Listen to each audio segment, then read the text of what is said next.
بەناوی خۆی بەخشندەی میهرەبان سڵاو لە بینەرانی کەناڵی ئاسمانی پەیام. هەوڵ دەدەین لەم دیدارە تایبەتدا قسە لەسەر ڕۆڵی سەرکردایەتی بکەین لە ئێستای دۆخی سیاسی کوردستاندا. دەپرسین ئایا ڕۆڵی سەرکردە و پێگەی سەرکردە و کاریگەری سەرکردە لەکوێدایە؟ ئایا بە نەخۆشکەوتن و کۆچی دوایی سەرکردەکان دۆخی سیاسیش نەخۆش دەکەوێت و کۆتایی پێدێت؟ ئایا سەرکردە چ ڕۆڵێک دەبینێت لە دۆخی سیاسی ئێستای هەرێمی کوردستاندا؟ زۆر جار قسە لەسەر ئەوە دەکرێت سەرکردە بزوێنەری ڕەوڕەوەی مێژووە. ئەگەر بزوێنەری ڕەوڕەوەی مێژووە بۆ ئێستای کوردستان ئەو دۆخە چەقبەستووی لە نێوان هێزە سیاسیەکاندا هەیە تا چەند کاریگەری هەیە؟ ئێستا چەقبەستووترین دۆخی سیاسی لە نێوان هێزە سیاسیەکانی کوردستاندا بەدی دەکرێت لە ڕووی سیاسی کۆمەڵایەتی تا ڕادەیەک ئەو دۆخەی کە پەیوەندیە دیبلۆماسیەکانیشی لەسەر ڕاوەستاوە.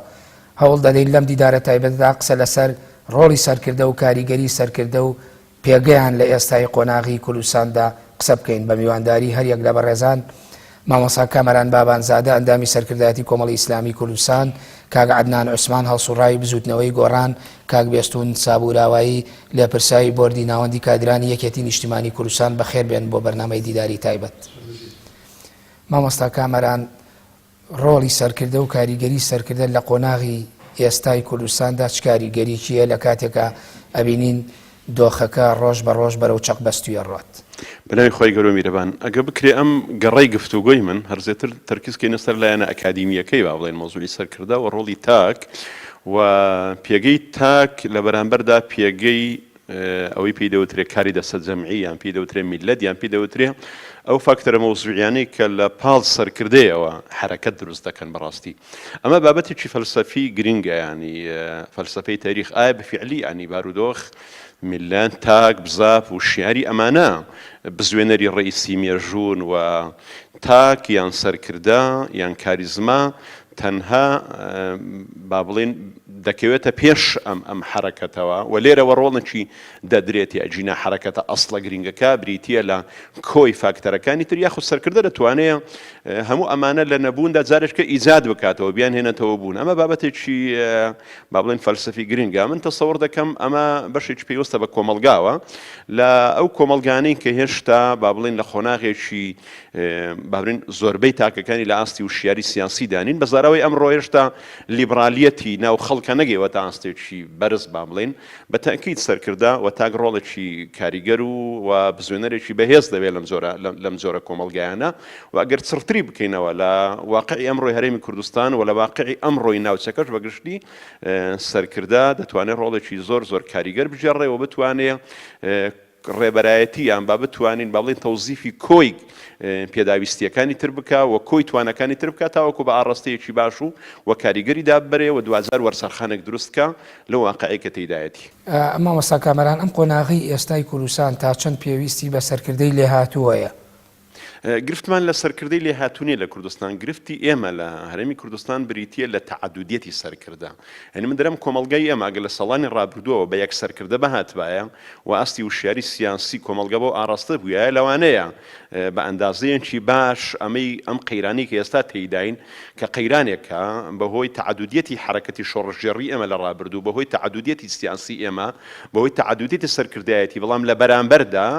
گەشەنەکردنی واقعی قبولکردنی تەعەدودیەت و فرەیی و نەبوونی میکانیزمی دێموکراتی بەتاکید لەو نێوەندە گرفتی بۆ دروستکردوون. یعنی تەعەدودیەت حالەتێکی ضرورە و گرنگە و باشە، بەڵام دەبێ ئەم تەعەدودیەتە لە پاڵ ئەمدا ئەو میکانیزمانەی کە تێیدا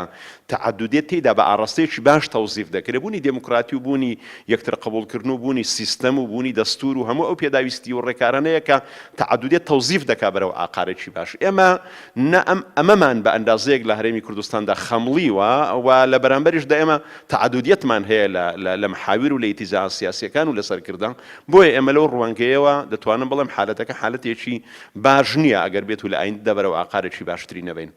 کاک عەدنان، ئێستا بارودۆخی سیاسی و کۆمەڵایەتی هەرێمی کوردستان ئەندازەیەک بەریەککەوتنی تایەوە تا ڕادەیەک دۆخەکە چاقبەستووە بە تایبەتی لە نێوان هێزە سیاسیەکانی کوردستاندا. بەڕای ئێوە تا چەند لێرەدا ڕۆڵی سەرکردایەتی نابەرپرسیارانەی تێدایەوە ئەمە کاریگەری و کارکردیە لەم دۆخە؟ زانی وێنەیەکی سلبی لەسەر فرە سەرکردەیی هەیە. ئەوەی مامۆستا کامەران باسی کرد تعەدودیەتی سەرکردە یا نسبەتی سەرکردە لە نێو کۆمەلگا لە تراسی کوردەواریە لەوانەیە پەیوەست بێ بە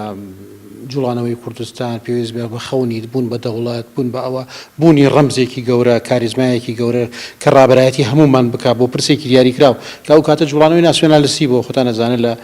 کۆتایەکانی سەدەی 18 و 90 و سەرەتاکانی سەدەی 20 لە توراسی کوردەواری مەسەرن کە باسی سەرکردەکرێت باسی تەنها سەرکردەیەکرێت تەنها ڕابەرێکەکرێت کە تەنها ئەوە بتوانێت هەموو کۆمەڵگا لە دەوری خۆی کۆکاتەوە ئیجماعی دروست بکرێت لەسەر ئەو کەسایەتیە بۆ نمونە باسی فرەکوێخاییەکرێت باسی ئەوە کرێت کە لە دیەکە ئەگەر دوو کوێخایتیا بێت دیەکە بەرەو وێرانیە ڕۆ تەنها دوو مەلایتیا بێت ئینسجام دروست نابێت لەوانە ئەمە بەشێکە لە کەلتورێکە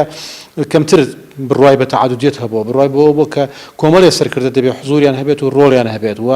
دواتریش ئەو سەرکردانەیش لە چوارچێوەی مؤسساتی لێکە ئەگە باسی عرفی دیموکراسیەکەن یا باسی کۆمەلگای دیموکراسیەکەن سەرکردە لە هەموو کۆمەلگایەکی دیموکراسیا گرنگە و بوونی کاریزمای کەسایەتی و کەسایەتیەکان و سەرکردەکان گرنگیش نەبێ هەیە دیموکراسیەتیش ببوورە دیموکراسیەتیش پێدراوەکانی سەرکردەیاوی کە لە مێژووە کاریزما بووە یعنی ئەوش ئەمەی قوبوڵە کە کاریزما هەبێ بەڵێ بەدڵنیایەوە بەڵام کاریزمایەکی نزبیە کاریزمایەکی ئەبەدی نییە یعنی ئەوەی لەوانەیە لە کۆمەلگای شەرق بابرێن ئەوەی کە منتیقی خۆمانە جیا بکاتەوە لەگەڵ کۆمەلگای دیموکراسیە ئەوەیە کە کۆمەلگای دیموکراسی کەسێک دێت بەفعلی کاریزمایی خۆی هەیە توانای خۆی هەیە سەرکردەیەکی بەتوانە و بەوانەیە بەڵام بۆ ماوەیەکی دیاریکرا و سەرکردایەتی کۆمەلگاکە ئەوش لە ڕێگاوی کە حیزبەکەی زۆرینی لە پەرلەمانە پێک دێنێت بەڵام بەرامبەر بەوە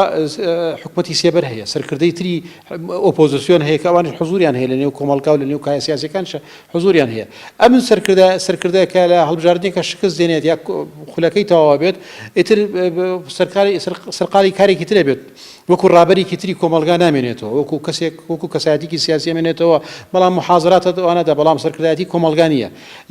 لەم کۆمەلگایانەی خۆمانە زۆرتر باوڕێن سەرکردە تا حدێکی زۆر سەرکردەیەکی ئەبەدیە سەرکردەیەکە تا سەر دەبێ وابێت و ئێمە نەکرد ئێستا لە ئێستادا جۆرێک لە پیرۆزی یا کاریزمایی بە سەرکردەی زیندووە دێن بە سەرکردە کۆنەکانیشیانە دەین قسە لەسەر ڕێبازیانەکەین قسە لەسەر قوتابخانەکانیانەکەن قسە لەسەر ئەوانەیەکەن بەشێکی پێوەستە بە استحقاقاتی ئێستاوە ینی بەکارهێنانی ڕابردووە یا کەسایەتیەکانە ڕەمزەکانە بۆ ئەمڕۆ بۆ ملوولانەکانی ئێستا ئەوەی واقعی کوردستان جیاوازە ینی تۆ هێشتا ئەو کۆمەلگایە پێی وایە یا هەندێک لە حزبەکان پێیان وایە دەبێت سەرکردەی ئەو ڕابەرەکەی ئەو قاعیدەکەی ئەو قاعیدە هەموو کۆمەلگا بێ ڕابەری هەموو کۆمەلگا بێ لەوێ شو دێتە سەرەوەی کە حزبەکەی ئەوە بێتە حزبێکی تەلیعی ئەوەی کە پێوترە جاران حزبی پێشڕە و هەموو کۆمەلگا بەدوای ئەوە بکەوێت بیان و زۆرە بەڵام بیانووی دیموکراسیەتە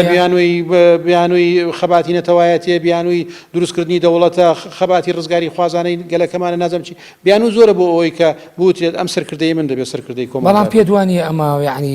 ڕەگی لەناو قوڵای مێژووی ئێمایە بۆ بە کەلتورێک بە ئاسانی دەستبەردار بوونی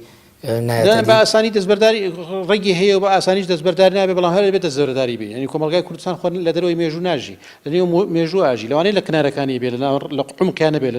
لە مەرکەزانە بێ لە ئەترافایە سەمیر ئەمین گوتنی بەڵام خۆ هەرە بێ هەر ئەو قەواعیدانەی کە ئێستا با بڵێن یاریە سیاسیەکان و کۆمەلگای بەشەریەت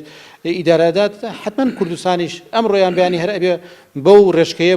بڕاتە ناو واقعەیە بەڵام بەفعلی ئێمە هەر بەشێکیشی پێوەستە بە خەباتی ڕزگاری خوازایی کورد و نەهاتنەدی خەونی بوون بە دەوڵەت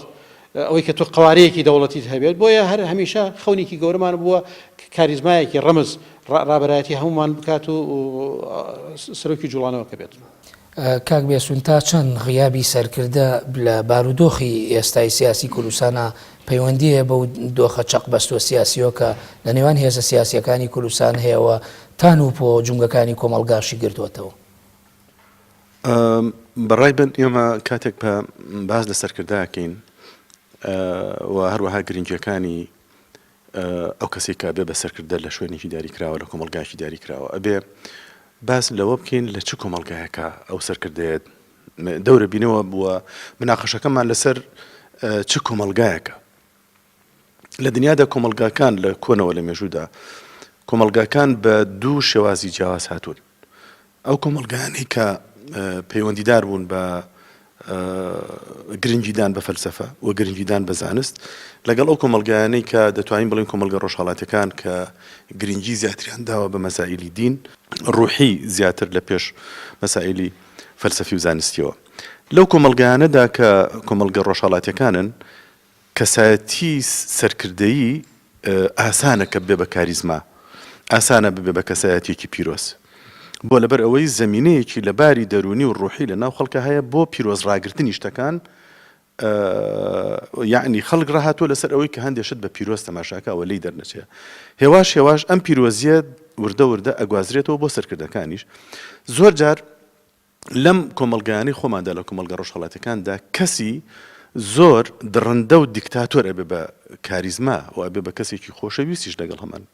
بۆ لەبەر ئەوەی زەمینەی ڕوحی لەو حاڵەتەیە لەبارە یا لەبار کراوە، مێژوویەکی کۆن هاتووە، زەمینەی بۆ خۆش کراوە بۆ ئەوەی کەسایەتێکی کاریزمایی وابێتە پێشەوە بە هەر نەوعێک بێ و بەتەبەتی گە دیکتاتۆریش بێ و خوێنڕێژیش بێ لای خەڵکەکە مەقبول بێ. بەڵام کاتەوێ بڵێ سایکۆلۆژیتی کۆمەلگاش هەر بە هەمان شێوە بەتەکید سایکۆلۆجێتەکە ئەوەی قوبوڵە بێ و کۆمەلگە خۆی معریفەتی کۆمەلگا یا دەتوانین بڵین ئاستە زانیاریەکانی کۆمەلگا، هۆشیاریەکانی کۆمەلگا و هەروەها دەتوانین بڵین میزاجی کۆمەلگا خۆی ئەو زۆرە سەرکردەیە بەرهەمدێنە. بەڵام لە وڵاتانی وەکو کە بەڕێزانیش کاک عەدنان و مامۆستا کامەرانش ئیشارەتیان بە هەندێک شێوازی سەرکردەیەوە باسیش لە دیموکراسی کرا، لە وڵاتانەی کە دیموکراسی لە پێشەوەیە و لە وڵاتانەی کە مەفاهیمی فەلسەفی ئەساسی داڕشتنی ڕۆشنبیریەکەی ئەو کۆمەلگایانەیە و وردە ئەساسیاتە زانستیەکان هاتوونەتە پێشەوە بۆ بەڕێوەبردننی وڵاتەکەەوە بۆ تەسقیفکردنی کۆمەلگا، ئەوەی کە جەنابەت ئیشارەتی پێدا بۆ دروستکردنی سایکۆلۆژێتێکی زانستی لە ناو خەڵکە. لەوێ کاریزما بۆ نوع دروست نابێت، دروستیش ببێ زۆر بەکەمی بۆ ماوەیەکی زۆر کەم دروست دەبێەوە کۆمەلگا دەری ئەکاتە دەرەوە. لێرە لای خۆمان ئەگەر ئافوم کەی لای خۆمان کاریزماکان کە دروست ئەبن بەڕێی من خۆم لەگەڵ ئەوەدام مادام ئێمە کۆمەلگایەکی ڕۆژهەڵاتین و باز لە سەرکردە ئەکەین لە وڵاتانی خۆمان لە ڕۆژهەڵات تا ئەو کاتی کە ئەبین بە دەوڵەت من لەگەڵ ئەوەدام کە کاریزمامان هەبێ و سەرکردەی کاریزماییمان هەبێ بە شەرتی ئەو سەرکردە کاریزمایە ڕێگەکەی ڕاست بێ بمان با بۆ دەوڵەت دروستکردن. بەو نمونەی پێشوویەناتەوە باسی ڕۆڵی سەرکردیت کرد لە کۆمەلگا ڕۆژهەڵاتیەکە. ئەگە ئێمە پێچەوانەکەی وەربگرین غیابی سەرکردە بە پێچەوانەوە ئەبێتە یعنی چ کاریگەریەکی خراپ و سەبی لەسەر لەم حاڵەتەیە مادام بۆ نوع ئەبێ، مادام تۆ لە کۆمەلگا ڕۆژهەڵاتیەکانە سەرکردە شێوازی مرۆڤ خودایی وەربگرێ، یعنی وای لێ دێکە ئەو سەرکردەیە ئەڕوا لە دوای سەرکردەکە ڕوخان دروست ئەبێ لە هەناوی خەڵکەکە. مەسەلەن بۆ نمونە جەنابی کاک نوشیروان ڕۆیشتۆ بەجێی هێشتوین لەگەڵ ئەوەدا دەیبینی خەڵک قوڕ دەپێوێ، یعنی قوڕ من خەڵکم بینی قوڕی گرتوەوە دیدا لە سەری خۆی. ئەم سایکۆلۆژیەتە چییە؟ ئەوە حاڵەتێکە لە وڵاتە ڕۆژئاوایەکانە دروست نابێ، ئەو حاڵەتە ڕوونادا. بەڵام لێرە بۆ ڕوودا لەبەر ئەوەی تۆ سەرکردەکە بە مقدەس تەماشا دەکەی، یعنی وا ڕاهاتووی کە سەرکردەکە زۆر بە مقدەس تەماشاکەی، بەڵام لە هەمان کاتیشا وا بیر دەکەیتەوە ئەو سەرکردەیە کە دەڕوا هەندێک بیر و بۆچوونی تۆ و هەندێک حەز و ئارەزووی تۆ هەندێک بەرنامەی تۆ بەو سەرکردەوە بەسراوەتەوە کاتێک کە دەڕوا بێئومێد دەبی. کاتە کاریگەری نێگەتیڤی غیابی و سەرکردە بەتەکید کاریگەری نێگەتیڤی هەیە و ئەم کۆمەلگایانە پێویستمان بە سەرکردەی کاریزمایی هەیە. بەڕێی من لەگەڵەوەدا کە ئەکادیمیانە بیر دەکەمەوە عیلمانە بیر دەکەمەوە، بەڵام بۆ وڵاتەکانی خۆمان ئێمە پێویستمان بە سەرکردەی کاریزمایی هەیە. خۆم بەش بە حاڵی خۆم لەگەڵ دروستکردنی کاریزمادام، بەڵام تاکوێ تا ئەو کاتی کە ئەبین بە دەوڵەت.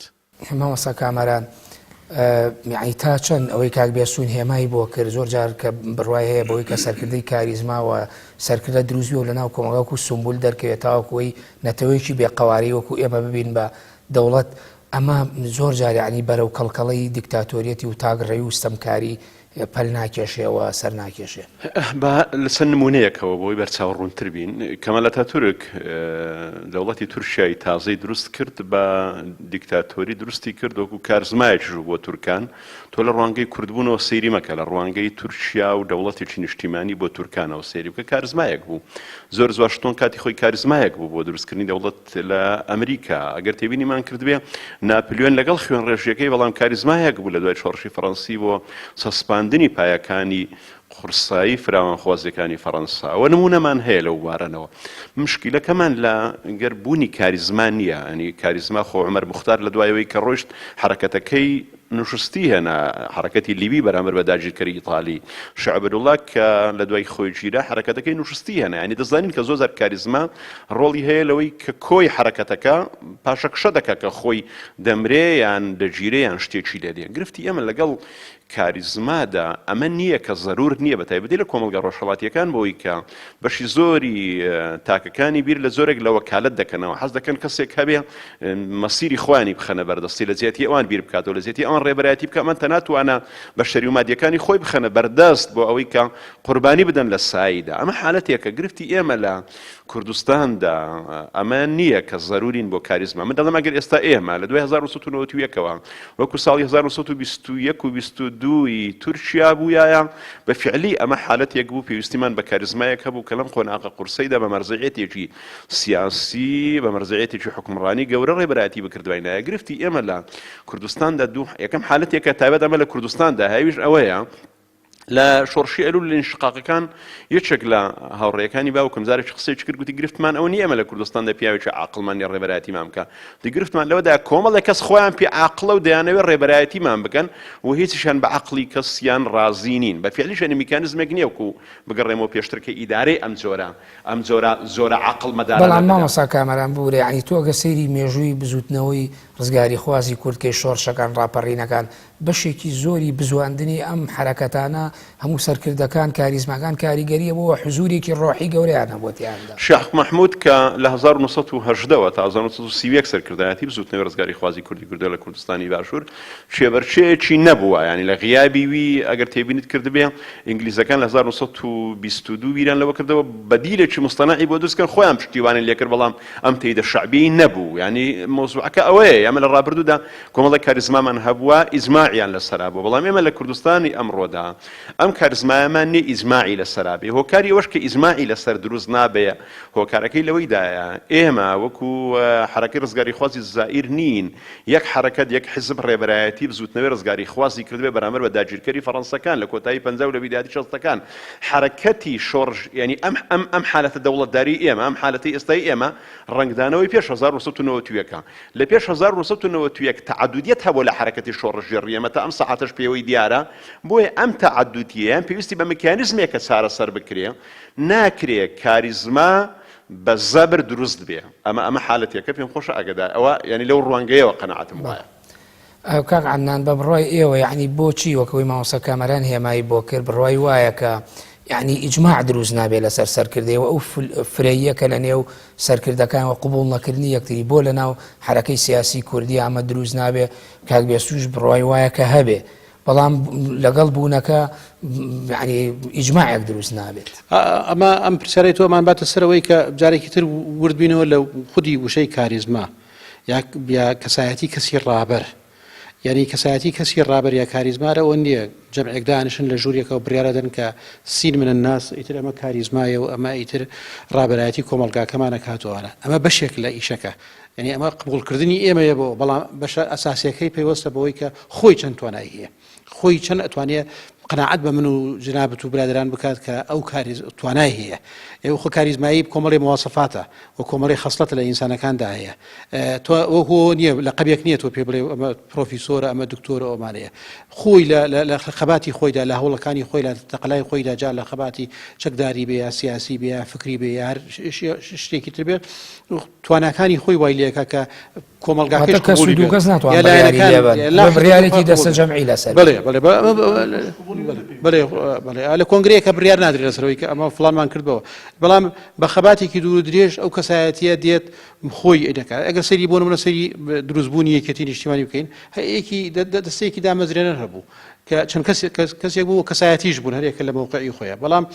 هەنگاو بە هەنگاو کەسایەتی مام جەلال لە بەرەوەی پێشینەیەکی گەورەی هەبوو لە خەبات و لە ڕوئیەی سیاسی و لە حزوری ئامادەی لە نێو خەباتەکەدا ئەبینی وردە کەسایەتی مام جەلال دەرکەوت لە نێو هەموو برادرانی خۆیان وەکو ڕابەرێک وارە لەپاڵ ئەوە کاک نەوشیروان بۆ نمونە دەرکەوت وەکو کەسایەتی دووەم و ئەویش کاریزمایەکی بۆ خۆی دروست کرد و هەر لە هەشتاکانەوە یەتر با بڵێن دوو کەسایەتی گرنگ لە نێو خەباتەکە و لە نێو یەکێتیشا حزور و ئامادەیان هەبوو ئەمە دیوێکی مەسەلەکەیە بەس دیوێکی تریەوەیە کە ئێمە باس لە سەردەمێکەکەین لە ئێستادا لەوانەیە لە واقعی کوردستانە قورس و زەحمەت بێجارێتر بگەڕینەوە ئەگەر من بە کورتەکەی نمونە بێنمەوە لەسەر مەلا مستەفای ڕەحمەتی جۆرێک لە ئیجماع هەبوو و ئیتفاق هەبوو ڕاستە ماوەیەک طبعاً کە سەرەتا هێنرایەوە لە 58 هەوڵ درا ئەم ڕەمزی کورد بێت و ڕەمزی ئەم خەباتە بێت و کە ئەو کاریزمایە بێت خۆشی دیارە خەباتی کۆنی مەلام مستەفا و بەشداریکردنی لە کۆماری مەهاباد و هەموو ئەو خەباتانەی کە کردبووی و نەفیکردنەکەیت ئەمە کەشوهەوایەکی وای دروست کردبوو کەوەکو شبە ئیجماعێکی بوو کێشەکان دروست بوو باڵی مەکتەبی سیاسی دروست بوو ناڕزایەتیەک بەرامبەر شێوازی بەڕێوە برد نەکەوەی کە قائید نەبێت هەموو ڕازی بوو کە سەرکردە و قائید بێ بەڵام لە شێوازی ئیدارەدان و بەڕێوەبردنەکەی کێشەیەک دروست لە ساڵی هەفتە باسم کرد هەنێ چیرۆک هەیە بیانووە بە بیانووی یەک ریزی خەباتی کوردستان و ئێمە لە قۆناغی ئێسا ئۆتۆنۆمی و حکومەتی عێراق اعترافی کرد دەبێ یەک ریز بین هاو خەبات بین و چی وەربین جارێکی تر هەموو تەسلیم بوونەوە بە مەلا مستەفا و قبوڵیان بوو مەلا مستەفا ڕابەر بێ بەڵام نەتیجەکەمان بینی یعنی کورد ڕازی بوو لە سەردەمانێکە کە کاریزمایەکی بێت ڕابەرێکی هەبێت بەڵام ئاکامی شۆڕشەکە و ئاکامی ئەوەی کە تەعەدودیەت نەما چ زەرەری پێگەیاندین ڕای جیاواز نەما چ زەرری پێگەیاندن سەرکردەی تر نەما ئەوانەی تر لەگەڵ مەلا مستەفای ڕەحمەتیە هەموو بوون بە مۆزەف هەموو بوون بە سێبەری ئەو کەسێک نەبوو پێ بڵێ قوربان ئەمە هەڵەیە ئەمە باشە ئەوە باشە ئەمە خراپە پێشتر هەبوو بەڵام دواتر کە لە دوای تێشکانی باڵی مەکتەبی سیاسی مەلا مستەفا وەکو ڕابەرێک کە خۆی ئیتر بە مەزاجی خۆی بە قەناعەتی خۆی بە تێگەیشتنی خۆی بڕیارەکەیدا بۆیە کورتەی قسەکەی من لەسەرەوەیە کە بوونی کەسێک لە ئێستادا دروستکردنەکەی زۆر زەحمەتە لە کۆمەلگایەکە کە تا ئێستا تەعەدودیەت ڕوشۆتە ناو کۆمەلگاکە بوونی حزبی جیاواز ڕوشۆ جیاوازی منتیقیش کەلتوریش لە کوردستاندا پێم وایە ئەوە ئەرکەکەی قورسر بەڵێ سوپاس کاکاندا کاک بێسوون وەکو جەناب پێشتریش ئاماژە بە تۆ بڕاو بەبوونی سەرکردە و کاریزما هەیە بەڵام ئێمە زۆر جارە بینین ئەم سەرکردە و کاریزمانە یان نەخۆشەکەوەیە کۆچی دواییە کە ئایا ئەکرێ یعنی بەدوای ئەوشا پرۆسەیەکی سیاسی و نەتەوەیەک میلەتێک مەشروعێکی گەورە و گشتگیر نەخۆش بکەوەیە هێواش کۆتایی مامەسا نمونەی شۆڕشەکەی هینیە ناوە ئێمە قسەکانمان با بڵێن بەشی ئاساسیەکی قسەکانمان لە ڕووی تیۆریەوە ئێمە باسی ئەوەکەین ینی لە ڕووی تیۆریەوە لە کوردستان ئێستا لە مجتەمەعی کوردی بە شێوەیەکی گشتی لە کوردەواری خۆمانە تەماشاکەین بەڵام لە هەمان کاتیشا ئەبێ خۆ بە فعلی پرسیارەکەی تۆ لەسەر ئەوەیە کە ئایا ئێمە لە کاتێکە کاریزما ئەمرێ ئەی دوای ئەوە عیلات چییە تۆ بە دەردی کاگەندانوتی خۆ بە پەلەم کاریزمایەت بۆ دروست ناکرێت ئەی چیەکەی تۆ لەم حاڵەتە کە کاریزماکەت بۆ دروست ناکرێتەوە ئەمە گرنگە بەڕێئیمان لەم حاڵەتەیانە ئێمە کۆمەلگاکەمان بەرەو ئەوە ئەبێ ببین هێدی بە هەموو ئەو حیزبانە ئێستا کە هەن لە هەرێمی کوردستانە ئەگەر باسی هەرێمی کوردستان بکەین کار لەسەر ئەوە بکەین کە بنەماکانی دیموکراسی بەقۆتکەین دانی ئێمە عیلاجی ئەو کەم و کوڕیانەی کە لە نەتیجەی ڕۆیشتنی کاریزمەکان دروست ئەبێ ئەو کەم و کوڕیانە بەوە چارەسەر ئەکرێ کە بتوانین بنەماکانی دیموکراسی لە وڵاتەکە خۆمانە بەقۆتکەین بنەماکانی دیموکراسی بە ئاسانی بەقۆت نابێ بە قسەی بۆ نمونە یەکێک لە مەسئولەکان بێ یا یەکێک لە ڕئیس یەکێک لە حیزبەکان بێ ئاڵای دیموکراسی هەڵگرێ بە قسە نابێ تەنها بە قسە نابێ ئەبێ بەکردەوە جێبەجێکرێ لەوانەیە ئێستا لە ناو حیزبەکانە لە ناو هەموو سەرکردەی حیزبەکانە لە ینی پێش یەکتر باز لە دیموکراسی بکەن بەڵام ئایا ئەو دیموکراسیە بە فعلی لە مەیدانی عەمەلا جێبەجێکرێ ئایا لە بەسیترین شتی وێناکردنی دیموکراسی ئایا ئەو سەرکردانە خۆیان بڕوان بەو یاسا و قانونانە هەیە کە حتا پەرلەمانی کوردستان دایناوە پرسیارێ بکەم یعنی ئەمامان باتەوە سەر ئەوەی کە ئێوە باسان لەوە کرد ئێمە کۆمەڵگایەکین کەلتورێکە هەر لە مێژووە لە کۆنەوە هاتوو لە سەری بار هاتووە ناتوانین بە ئاسانی دەست و پەنجە لەگەڵ هەندێک پێدراوی تازە و مۆدێلی دیموکراسیەتان نەرمکەی ئامەش پەیوەندی بە کەلتورەکەوەیە کەلتورە سیاسیەکە بەس ناوبڕێ وەرەگەم دوای ناوبڕەکە وەڵام بەرەوە بینەرانی بەڕێز و خۆشەویست ناوبڕێکی کورد وەردەگرین و دەگەڕێنەوە لاتان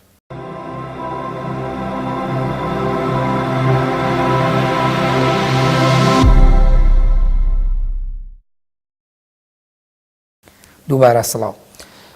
کاک بێسون بە بڕوای تو ئەمەش پەیوەندی بەو کەلتورەوەیە کە لە ناو مێژووی ئێمە هەیەەوە هێناومانەوە تازە تێکەڵ بە سایکۆلۆژێتی تاکی ئێمە بووە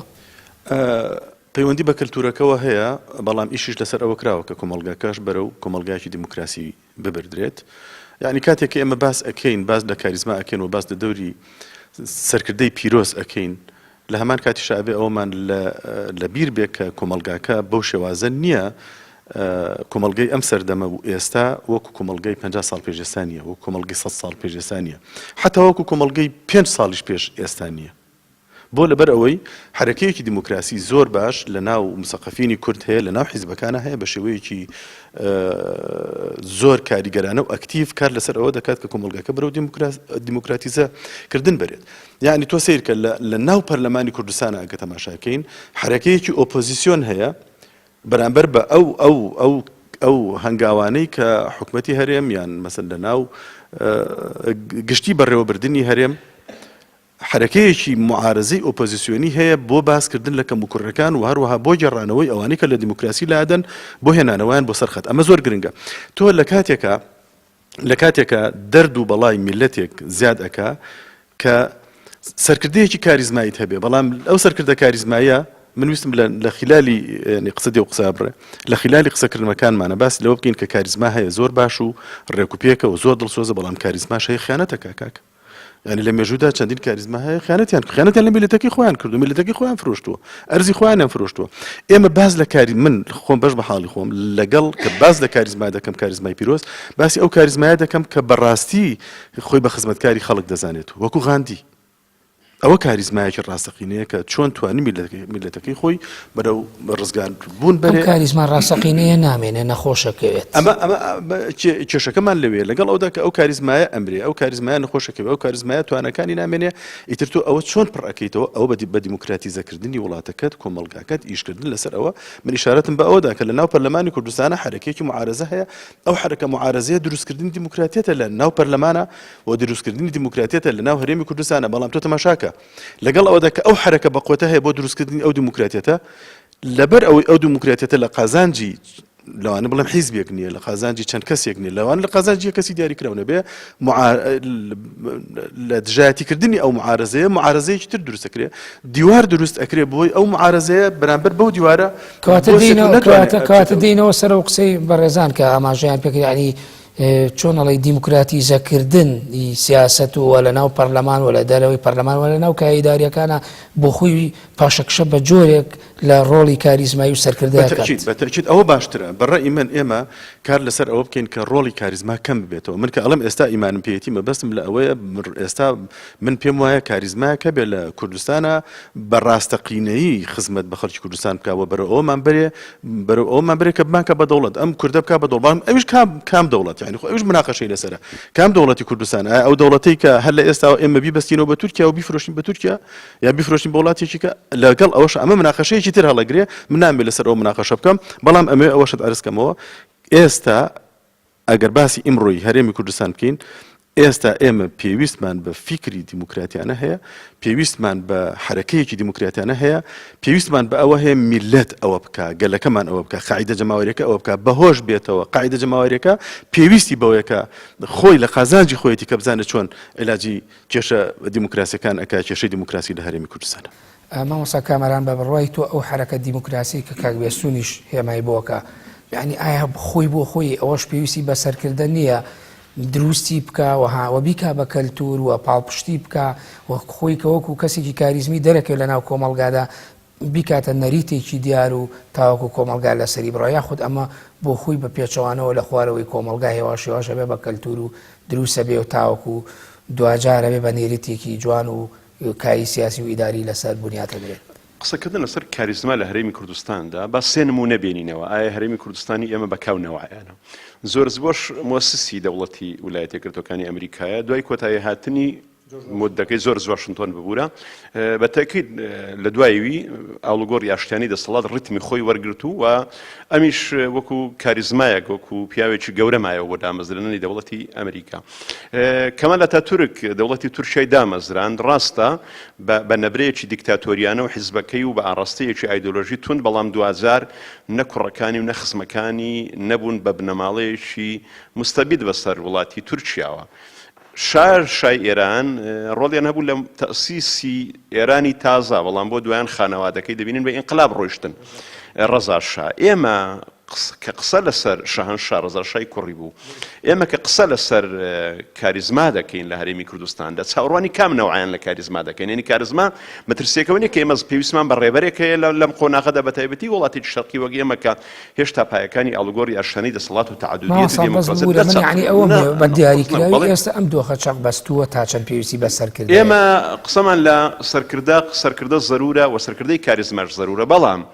ئەم سەرکردەی کاریزمایە کە هەمومان جارێک کە تەخویلی دەکەینەوە وەکو کام جۆر لەم سێ زۆرەی دەوێت کە باسمان لێوە کرد ئەم زۆرە سەرکردە دەوێت کە جارێککە من قسێکم کرد جارێکی پیان وابوو ئەمە زۆرێکە لە ئیهانە بۆ شێخ مەحموود وتم شێخ مەحموود ئەگەر ماتوایە و ئێستا کە وەکو ڕەمزێکی بزوتنەوەی ڕزگاری خوازی میلەتی ئێمە حسابی بۆ دەکرێت ئەگەر ماتوایە و دەوڵەتێکی سەری بگرتوایە کوردستانی باشوور ببووە بە مەملەکەتەوە مەملەکەتەکە ئەوە ساسەکەی دادەڕشت خۆ بەتەکید وەکو مەلیکی عێراق 2000 دەمان ڕووخاند و دەمانگوت بنەماڵی شێخ مەحموودی گۆڕ بەگۆڕ ئێمە حالەتێکی چاوەڕوان کراوە بۆ چونکە سیستەمێکی پەیڕەو دەبوو ئەو سیستەمە 2000 قبول نەبوو لە دوای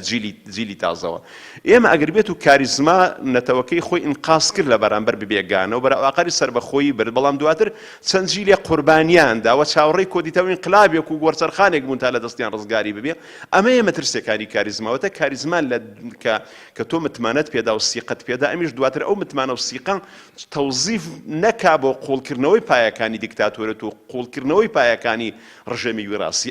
ئەمەیە مەترسیەکەی ئەمڕۆ لە هەرێمی کوردستاندا بۆ ئەوەی کە لە کاریزما دەترسین ئەجینا لە هەرێمی کوردستان ئەگەر بێتەوە مەترسیانە نەبێ بە تاکید پێویستیان بە مەرجعیەتێکەیە پێویستیان بە کاریزمایەکەیە پێویستیان بە مەرکەزێکەیە بۆی کە لە حیواردا بێ بۆەوەی کە کوردستان بەرەو ئاقارێکی ئەمان بەرێ بە تایبەتی لەم قۆناغا هەستیارەیە بەڵام یعنی منیش ئەمە ئەوە بڵێم یعنی ئەندازەیە بۆ پشتگیری بۆ چوونەکەی کاک بێستون یعنی لە حاڵەتێکی ئینتیقالی وەکو ئێسەی ئێمە کە نەبووین بە دەوڵەت وە لە ناو عێراقێکە ئین هێشتا بەشێکی زۆری خاکەکەمان یعنی ناکۆچی لەسەرەوە بەحەقەت نییە لە ژێر دەسەڵاتی حکوومەتی هەرێمی کوردستانە یعنی بۆ خۆی لەم کاتانە ئێمە پێویستمان بە سەرکردەیە ئەوەی کە گونجای وڵم یعنی فریاد ڕەسیەک نییە بۆەوەی کە ئەمە وەکو کاریزمیە کاریگەری هەبێ لەسەر ئەو بتوانێت بیجێڕێتەوە بە نەخۆشکەوتن و کۆچکردنی سەرکردەکانمان ئێمە بۆ خۆمان دووچاری جۆرێک لە دیسانەوە چەقبەستوی زیاتر نابین وەک پێشتریشە بووە کردەکە لێرە لەوەدا نییە تۆ ئەگەر توی بینیت کردبێ ئەم دوو شێوان سەیە ئەمڕۆ بۆ کاریزما ئەمەی کە نۆشیروانی ئەگەر کاریزما بێ لەم کاریزما ئیجابیانەیەوە تاگەر بێت و زوتنەوەی گۆڕان متمانیان پێدا بێ و کاریزمایەک و مەرزەقێکی گەورە مامەڵەیان لەگەڵ کردبێ بەڵام دواتر نەبووە بە مەترسی لە دوای خۆی دموکراسی لە گۆڕنێ ئاڵوگۆڕی ئاشتیانە لە گۆڕنێ تەعەدودیت لە گۆڕنێ بیر و بۆچوون بۆ ئیدارەی بزوتنەوەکە لە گۆڕنێ لە بەرامبەردا لەوانەیە شێوازی ترمان هەبێ کە تۆ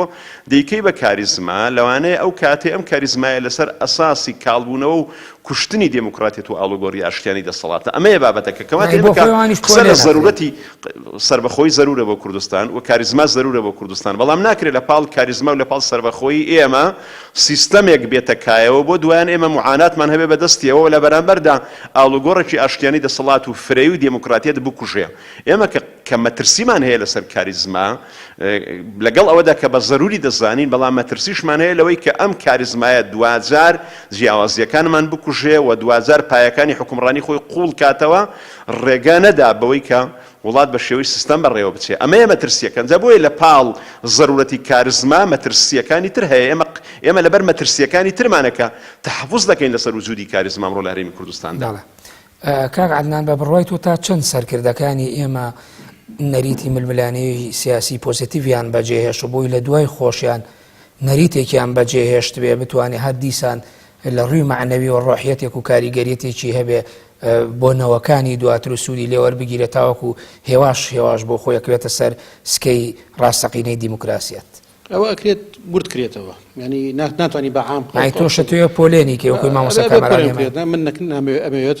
زانستیانە بێ پۆلێن کرێت کرد تو ناکرێت کۆی سەرکردەکان بۆ کێک سیر بکەیت بە یەک چاوسەریان بکەیت و تێگەیشتنیان بۆ ڕابەرایەتی کردن بۆ ئیدارەدانی کۆمەلگا هەمان شت بێت ئێمە جارێ ئەسڵ من زۆر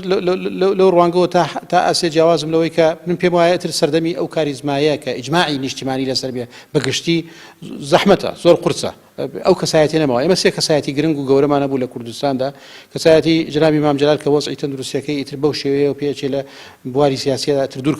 کەوتوێتەوە جنابی کاک نەوشیروانە کە بەداخەوە جێهێشتن و کۆچی دوایی کرد کاک مەسعودا کە دەرفەتێکی زۆر گەورەی پێدرا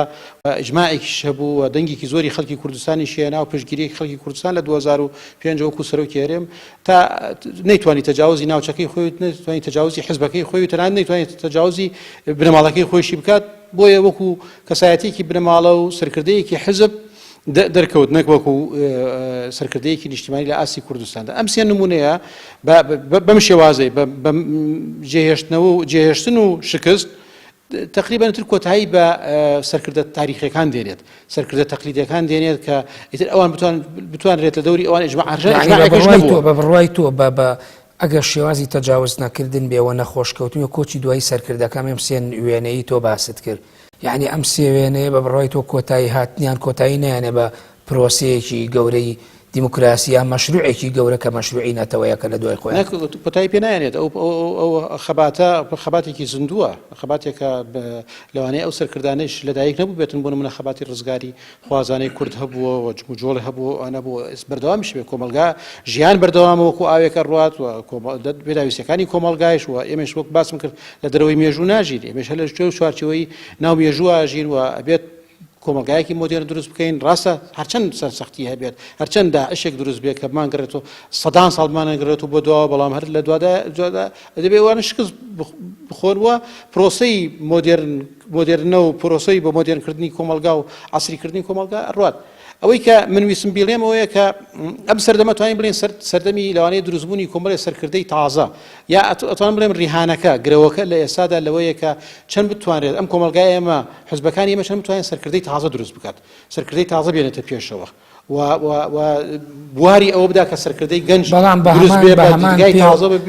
بە هەمان ببوورەکە عەدنان بەڵام بە هەمان پێودانگ و نەریتی ڕابرووکەوەکو بەڕێزان باسییان کرد یعنی کۆمەڵێ پێدراوی دیاریکرا و هەیە کاریزما و سەرکردە دروستەکە بە هەمان ئەو پێوەرانە یاخود بە پێوەرە نوێیەکان لە دنیاکی گۆڕاودا بەدڵنیایەوەی کە کاک بێسوون باسی کرد دەبێت لە چوارچەوەی سیستەمی دیموکراسیا بێت لە چوارچەوەی تێگەیشتن و چەمکی یعنی لە چوارچەوەی چەمکی دیموکراسیا بێت واتە بڕوابوون بە تعادودیت فرەیی بڕوابوون بەوەی کە هێزی تر هەیە بە نسبەتی دەسڵات ئەمڕۆ دەسڵاتم سبەینە دەبێت ئۆپۆزیسیۆن ئەمڕۆ ئۆپۆزیسیۆنە سبەینە دەبێتە دەسڵات و ڕێزگرتن لە پایە بناکانی مافی مرۆڤ مافی دەسا و دەستکردنی دەسەڵات مافی دەنگی هاوڵاتیان مؤسساتی شەرعی لە کە خۆی لە پەرلەمان و دەستگاکانی ترا بینێتەوە لە چوارچێوەی ئەم بەهایانە بەهای کۆمەلگایەکی مۆدێرن دەکرێت سەرکردەی گەنج پیا بێت سەرکردەی تر پیا بێت طبعا من زۆرتر بەبەسم لە گەنجەکە تەمەنیە لە ڕاستیدا ئەوەندەی دیدگای تازەی بۆ ئێستا سەرۆکی تونس وازانەوە تو شتێک ساڵە تەمەنی 92 ساڵ تەمەنیەتی بەڵام هێشتا بە سەرکردەیەکی گەنج دەزانێت لەبەرەوەی تونسێکی تازەیە عقلێتێکی تازەیە دیدگایەکی تازەیە بۆ ڕابرایەتی خۆ تەمەنەکە تحديدي ويناك كاينا بشار اسد گەنجێک بوو هذا سەر دەسڵات بەڵام بینیمان دەسڵاتێکی دیکتاتۆریانە مستەبدانە دوور لە باهاکانی مافی مرۆڤەوە نەبوو بۆیە ئەوەی کە بۆ ئێستا لە کوردستانە دەبێ مراهانەی لەسەر بکرێ ئەوەیە کە ئێمە چەند قبولی بوونی تعدودێتەکەین بوونی حزبی جیاوازەکەین کە ڕۆمان بە حزبی جیاوازە بوو دەبێت ڕۆمان بە سەرکردەی جیاوازش بێت چەند سەرکردە و لە هەمووشی گرنگترەوەیە کە ئەم سەرکردانە چۆن ئەچنە ناو مؤسسەی یاساییەوە چۆن بۆ نمونە چۆن ئەتوانین سەرکردەکان لە دەرەوەی مؤسسەی تەشریعی بخەین ناو مؤسسەی تەشریعیەوە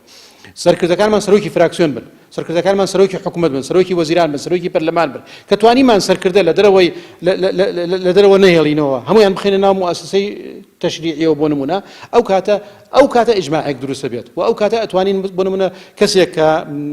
حزبەکەی دەنگی زۆری نەهێناوە ئێمە هەڵێ بژێرین بە سەرۆکی یاریەم یا سەرۆکی وەزیران بۆ نمونە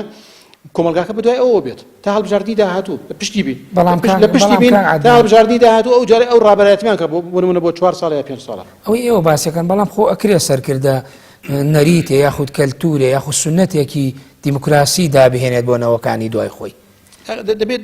دای بێنێت بەڵام بیانی ئەو سەرکردەیە چەند بڕوای بەو نەریتە هەیە چەند قەناعەتی پێێتی چەند لە خۆبردووە چەند لە بواری عملیات جێبەجێیەکە لە پراکتیکە هەنگاوی بۆنێت یعنی مەسەلەی دیموکراسی و ئەوانە مەقولاتی نییە مەقولاتی نەزەری نییە هەنگاوی کرداریە هەنگاوی کرداری پێشەوانەکەی بوو ناتوانانی کورد دەڵێ بانکەشتە و سەر لە ئێوارەوە دیارەکە هەنگاوەکانی بە ئاراسەیەکی جیاوازدا بوو تۆ دڵخۆش نیت بەوەی کە ئەم ئەمانەتە تەسلیم بەو کەسایەتی بکەیت کاک بێسوون بە بڕای ئێوە یعنی ئەو سەرکردانە سیاسیانەی کورد ئێستا لە ژیان ئاماون و کارکتەری دیار و گەورە و ئەوان کە خەڵک جوان لێ بگێت تا چەند یعنی ئەرکێکی سیاسی و ئەخلاقی مرۆییان لە ئەستۆیە بۆ ئەوەی کە بتوانن یعنی ئەم بارودۆخی ئێستا بخەنە سەر ئەو ڕەوڕەوە دیموکراسی کە ئێوە یعنی کۆکن لەسەرەوەی کە لەمە دوعابێتتر یعنی دیموکراسیە دووەفرەیی و قبولکردنی یەکتری پێوە بێ بۆ هەموو پرسە سیاسیەکان لە کوردستاندا بەتەکید ئێمە کێشە ڕئیسەکەمان کە باس ئەکەین ئێستا هەروەها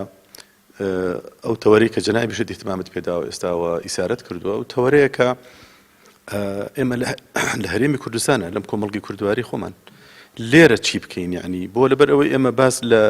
لە خەیاڵ ناکەین ینی باس لە واقعەکەین و ئەشمانەوێ واقعەکەی خۆمان باسکەین و ئەگەر بشکرێ قسەیەک لە واقعەکەی خۆمان ناکەین من پێم وابێ کێشە ڕئیسەکە ئێستا ئیشارەتمان پێدا برادران هەمووان کێشەکە عەقڵێتە یعنی عەقڵێتەکە ئەوە دیاری ئەکا ئیتاری مامەڵەکردنی ئەو سەرکردایەتیان ئەو سەرکردەیە لەگەڵ خوارخۆی و هەروەها لەگەڵ هەموو بابەتە گرنگەکان چ بابەتی نەتەوایەتی بابەتی نیشتمانی بابەتی نێودەوڵەتی حتا بابەتی عشایری حتا مەسائلی بنەماڵی حتا مەسائلی یەکڕیزی نەتەوایەتی و شتەکانی تر و حتا دروستکردنی دەوڵەت ئەمە یعنی عەقڵێتەکە بڕیار لەسەر ئەوەدا ئایا ئەم عەقڵێتی کە ئێستا متنەفیزە ئەو عەقڵێتانی کە ئەوانەی کە ئێستا متنەفیزن و عەقڵێتیان چۆنە ئەوەی کە متنەفیزی یەکەمە ئەوەی کە بەدوای ئەو دادێ بە تەدەڕوج یعنی بە پێی پلەبەندی کاریگەریەکانیان هەر یەکێک لەو سەرکردانە هەر یەکێک لەو حیزبانە ئەگەر ئێمە بچینەوە سەر حیزبەکانیش کاریگەری خۆیانیان هەیە لە ناو کۆمەڵگەی کوردەواریدا و خەڵک بەدوایانەوەیە کاکە حیزب هەیە خەڵک بەدوایەتی مل بە هەر شوێنێکەوە بری خەڵک بەدوایەتی خەڵکی خۆی هەیە بەدوایەتی ئەو سەرکردەی کە ئەو لەشکرە لە جەماوەر بەدوایەتی ئەگەر خۆی بە ویژدانەوە تەسەڕوف نەکا ئەو خەڵکی کە لەگەڵی شایەتی بەرەو هەڵدێریە بە بەرەو لە ناوچوونیە بە بەهۆی ئەوانەوە هیوا و ئاواتەکانی خەڵکەکانی تریش کە خەوی جوانە بینن هیوا ئاواتەکانی خەڵکەکانی تریش لە گۆڕێنێ کەواتە لێردا بەرپرسیارەتی مێژووی دێتەکایەوە کێشەکە لە عەقڵێتە یعنی بەرپرسیارەتی مێژووی لەوە بەڕاستی یان ئەتوانین بڵێن دەرەکەوێ یان خۆی وێناکە کە چۆن ئەتوانێ بە عەقڵێتێکی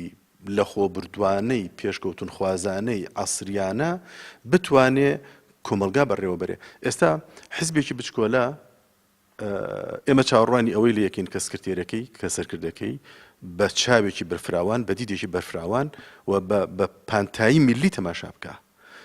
کە قسە ئەکات چەند حیزبەکە بچکۆلە بێ بەڵام با قسەکانی ئەو قسەکردن بێ لەسەر ئاستی خزمەتکردنی نەتەوە خزمەتکردنی میلەت و خزمەتکردنی ئەم نیشتمانە ئەنجا بۆ حیزبە گەورەکان تۆ عەقڵت زۆر دەوری هەیە لەوانەیە لێرە بگەڕێمەوە بۆ سەر قسە یەکەمینی تۆ کەسێتی یعنی تاکە کەس چەند گرنگە لە کاتێکا کە قسەکە لەوانەیە ڕۆشنبیرێک کە قسەکە کاریگەری زۆری هەبێ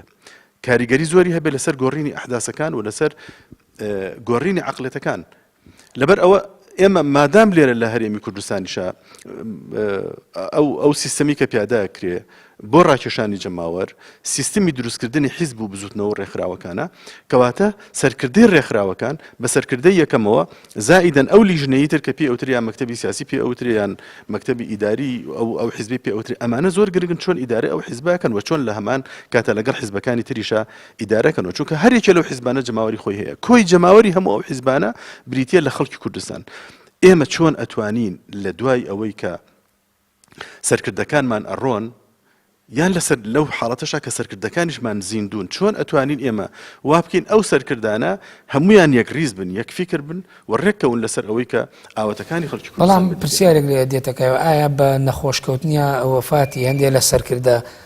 سەرکردەکانی تر بۆ لە ناو ئێمە بۆ نابنە تەواوکەری پرۆژەی یەکتری یعنی وەکو بەرپرسیارەتێکی مێژووی من زۆر بەداخەوە بۆ ئەمە نابێ یعنی زۆر جار لەوانەیە مردنێک بێتە هۆکاری ئەوەی کە زۆر جار بۆ نام نمونەی کۆچی دوایی کاگنەو شیروان مستەفا باسکراوتراوە یعنی بەڵکو وەفاتەکەی ئەو دوا کۆچەکەی ئەو بێتە مای خێر و بەرەکەت بۆ هێزە سیاسیەکان و ڕێکەوتنێکی سیاسی زۆر بەداخەوە بەعکسەوە تەماشا ئەکرێ زۆر بەداخەوەم هەندێک لە سەرکردەکان چاوەڕوانی مردنی سەرکردەکانی ترن بۆ ئەوەی زیاتر دەست بنن لە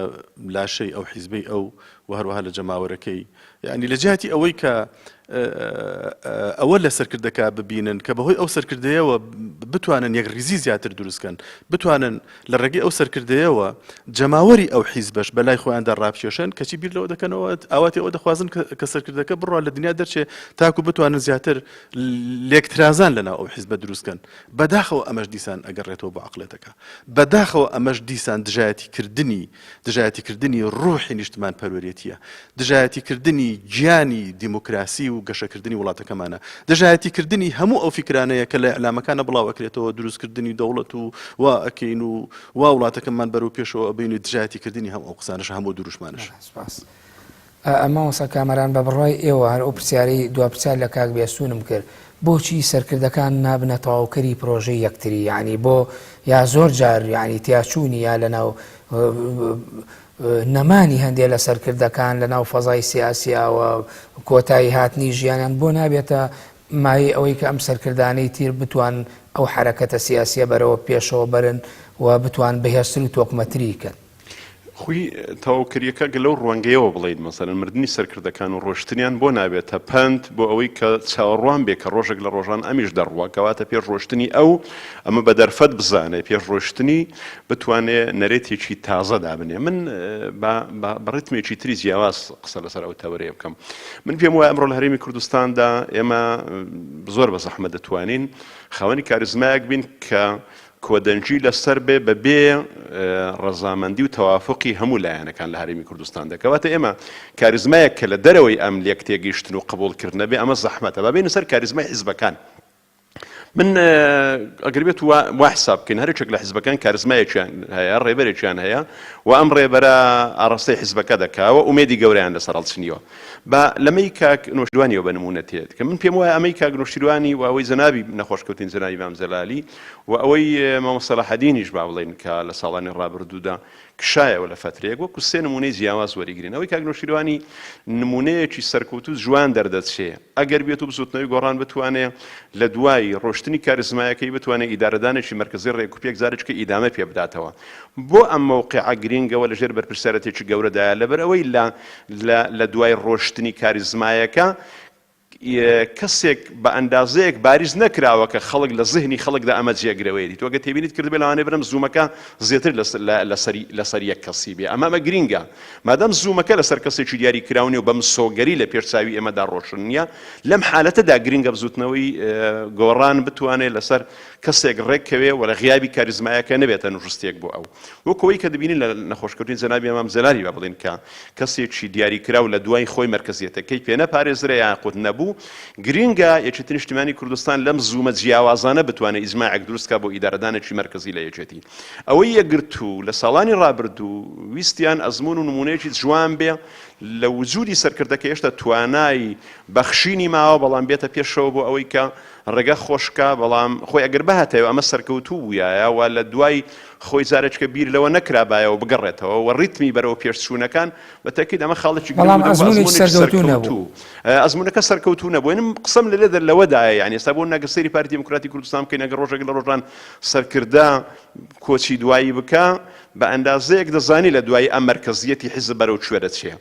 ئەوە زۆر گرنگ نییە چونکە دیارە مەرکەزت بەرەو کوێ دەچێ بەڵام لە بزوتنەوەی گۆڕانێک ئێستا زوومەکە دیار نییە و زۆرێک لە پەرتوبڵاوی هەیە لەوەی کە زیهنی ئەمە بۆ چێ دەچێت دەبێتە جێگرەوە. لێرە بزوتنەوەی گۆڕان لەژێر تاقیکردنەوەیەکی گەورەدایەکە وەکو یەکێتی نیشتیمانی کوردستانی لێ نایە لە غیابی لێکتێنەگەیشتن بۆ دروستکردنی بەدیلێکی باش کە بتوانێت ئیدارەکە بدا. من بواتە سەوەڕ دەکەم ئەمڕۆ لە هەرێمی کوردستاندا لەگەڵ قسەی کە عەدنانم یعنی خەریکە ئەم جیلە بڕۆن لە کاریزمایەکان لە ئایندەدا من پێم وایە لە هەرێمی کوردستاندا وردە کاریزما بەرەو کۆتایی دەچێت و پێویستیمان بە ڕیتم و شێوازێک شترە بۆ ئیدارەی ئەحزاب و بۆ ئیدارە لە هەرێمی کوردستانیشدا. بەڵێ بە بڕای تۆ من ئەوە ماوەی بەرنامەکەم بەرەو تەواو نەچێ وەڵام وەکو دووە پرسیار ئەگەر وەڵام بیتەوە بۆ خۆی ڕۆشنی ئەم کاریزمانە کە ئێمە چەندێک لەگەڵ ئەم جۆرە نەریتی سەرکردە و گەورەی سەرکردە و پێگە و کاریگەریان دەست و پەنجەمان نەرم کردەوە بە ڕۆشنیان جۆرێک لە ناومێدی دروست نابێت لە لای خەڵک یعنی هەندێک جار خەڵکیشی عاتفی و قوڵ نەچێتە ناو مەوزوعەکە وەکو ئەوی کاک عەدنان و کاک بێسوونیش باسییان کرد ینی کە کۆمەلگا بە دیموکراتیزە نەبوو بە هێشتا لەژێر کاریگەری عاتیفە و سۆزی سەرکردە و کاریزماکان یعنی جۆرێک لە ناومێدی دروست نابێت بڕای بەتەکید شکوێمە لە قۆناقێکی وەرسەرخان دەینەوە ماڵئاوەی لە شێوازێک دەکەین کە بریتە لە کاریزما بۆ بەڕێوەبرنی حیزبەکان لە کاتێکدا بەدیلەکەی نەخەمڵیوە لە ئیدارەدان بۆی کە ئێمە لە چوارچەوەی سیستەم بتوانین ئیدارەی حیزبەکان ڕێک بخێنەوە وەزارێککە بەدیل بۆ بدۆزینەوە. ئەنی ئەگەر ڕۆشنتر قسە بکەین خەریکە مۆدیلی کارزما بۆ ئیدارەی ئەحزاب بەرەو قۆناغی کاڵبوونەوە بچێ بەڵام ئەم ڕێکارانەی کە دەبن بە جێگرەوە لە کوردستاندا هێشتا ئەمە بە تەواوی گەڵاڵە نەبوو و نەخەمڵیوە لەم وەرسەرخانە مەترسی هەیە بۆی کە ناو حیزبە سیاسیەکان زۆرێک لە شپرزەی تێبکەوێ و شپرزە تێکەوتنی ناو حیزبە سیاسیەکان یەکێتی نمونەیەکی بەرچاوە و ئەمە کاریگەری دەبێت لەسەر پرۆسەی سیاسی لە هەرێمی کوردستان و لە پرۆسەی ئیداری و لەسەر پرۆسەی ژیانکردن لە هەرێمی کوردستاندا. بەڵێ کاک عەنان وەکو دوای پرسیار بۆ جەنابش ئایا بە نەمانی سەرکردە سیاسیەکانی ئێمە حاڵەتێکی کتوپڕی دروستە بێ یا کۆمەڵگا تووشی جۆرێک لە شۆکە بێ وەکو بە مامەساشم وت یعنی هەموو ئومێد و هیواکانی بە سەرکردەیەکەوە کە بە باوکی هەژاران و بەوەی ئەبینەکەم سەرگرتە فریاد ڕەسە و ستەمی لێ ئەکرێ برسیە بێنانە یعنی شوێنێکی نیشتەجێبوونی نییە بەڵام سەرکردەیەک دێت داکۆچی لێکە ئەم سەرکردەیە نامێنێ یعنی ئەمە خۆی جۆرێ لە ناومێدی دروست ناکەن ینی لەوانەیە کاتی بێت بەتایبەتش لە کۆمەڵگەکانی خۆماندا کە مؤسسە نەبێت و نەریتی ناو حزبەکانیشە نەریتی دەسا و دەستکردن و دروستبوونی سەرکردەی ترۆمانە بەو شێوەیە نەخەمڵی بێت بۆ کاتیە کۆمەڵگا ناوەستێت ژیان ناوەستێت بەردەوامی هەیە و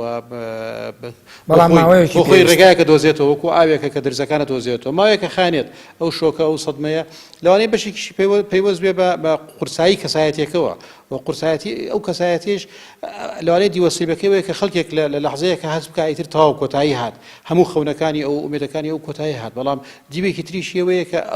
ئەو کەسایەتی ئەو سەرکردەیە نەخشە ڕێگایەکی وایدا نابێت یا تویەکی وای چاند دەبێت کە بەرهەمی هەبێت و خەڵکەکە بتوانێت ئەوە بکاتە با بڵێن نەخشەی ڕێگا بۆ خۆی یا ڕێنیشاندەر بۆ خۆی و کاری لەسەر بکات و بەردەوام بێت ینی بۆ نمونە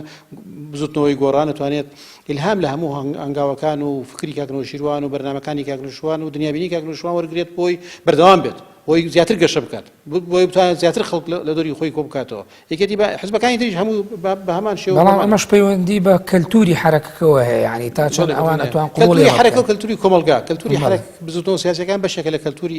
کۆمەڵگا کە هەنگاو بە هەنگاو لەوانەیە پێویست بە گۆڕین و خۆگۆڕینەکەات. بەڵێ کاک بێسون بە بڕای ئێوە یعنی تا چەند بۆ خۆی کۆتاییاتن بە ژیانی سەرکردەکان و نەمانیان کاریگەریەکی نێگەتیڤ لە حاڵەتی کۆکو ئێستادا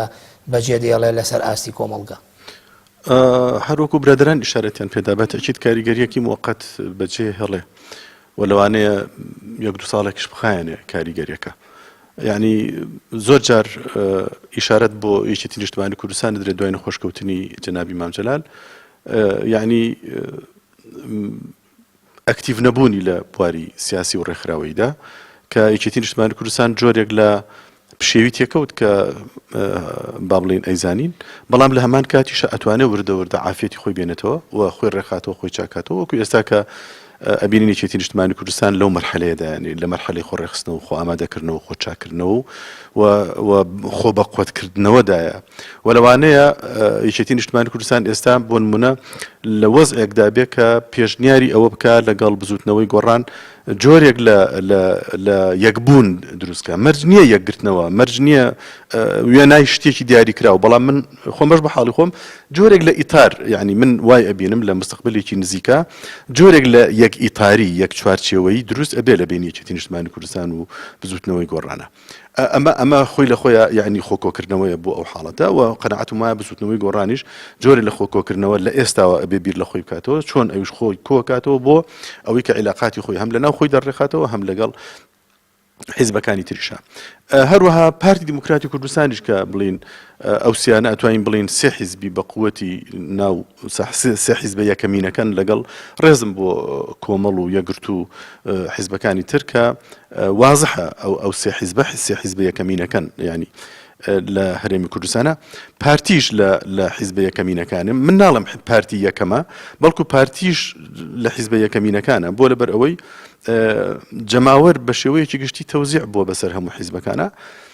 پارتیش لەو حیزبانەیە کە ئەبێ بیرێک لەوە بکاتەوە ڕۆژگارێک دێت هەمان حاڵەت کە بەسەر یەکێتی نیشتیمانی کوردستان و